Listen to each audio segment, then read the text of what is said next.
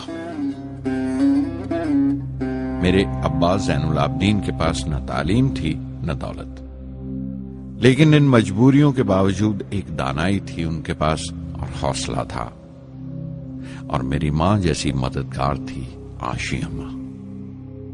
ان کی کئی اولادوں میں ایک میں بھی تھا، بلند قامت ماں باپ کا ایک چھوٹے سے قد والا معمولی شکل و صورت کا لڑکا۔ اپنے پشتینی مکان میں رہتے تھے ہم، جو کبھی 19ویں صدی میں بنا تھا۔ کافی وسیع اور پکا مکان تھا رامیشورم کی مسجد اسٹریٹ میں۔ میرے ابا ہر طرح کے عیش و آرام سے دور رہتے تھے، مگر ضروریات کی تمام چیزیں میسر تھیں۔ سچ تو یہ ہے کہ میرا بچپن بڑا محفوظ تھا، مادی طور پر بھی اور جذباتی طور پر بھی، مٹیریلی اینڈ ایموشنلی۔